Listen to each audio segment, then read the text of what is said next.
Hello, আসসালামু আলাইকুম দর্শক।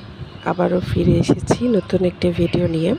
তো আজকে যেটি রান্না করছি তেলাপিয়া মাছ, সেটা ভুনা করব টমেটো দিয়ে। তো চলুন দেখে নেওয়া যাক। তো আমি এখানে প্রথমত তেলাপিয়া মাছগুলো লবণ হলুদ দিয়ে মেখে রেখেছিলাম। এখন এগুলোকে ভেজে নেব, ভালো মতো ভেজে তারপরে পাশে রেখে দিয়েছি। এদিকে আমি পেঁয়াজটা ভালো মতো ভেজে নিচ্ছি। হালকা বাদামি হলে এর মধ্যে পানি দেবো এবং বাকি মশলাগুলো দিয়ে দেবো।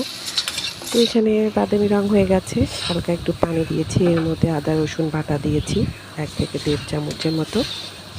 1 চামচ হলুদ গুঁড়া, 1.5 চামচ মরিচ গুঁড়া, 1 চামচ ধনিয়ার গুঁড়া, 1 চামচ জিরার গুঁড়া, সবগুলো দিয়ে ভালো মতো এটাকে কষিয়ে নিচ্ছি মশলাটিকে।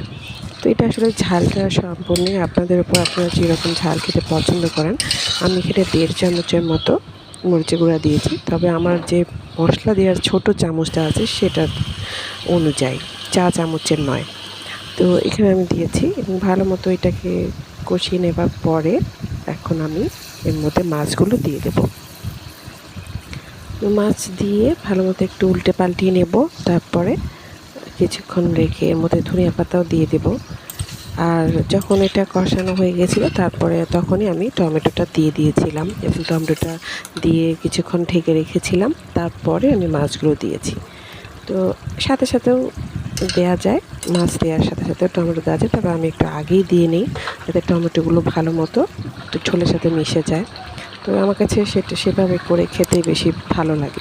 তো এভাবে করে দেখবেন, আশা করছি আপনাদের ভালো লাগবে। ভালো লাগলে অবশ্যই লাইক কমেন্ট শেয়ার করে দেবেন। আমার জন্য অনেক অনেক দোয়া করবেন, আমার জন্য অনেক দোয়া করবেন, আমার সাথেই থাকবেন। আল্লাহ হাফিজ।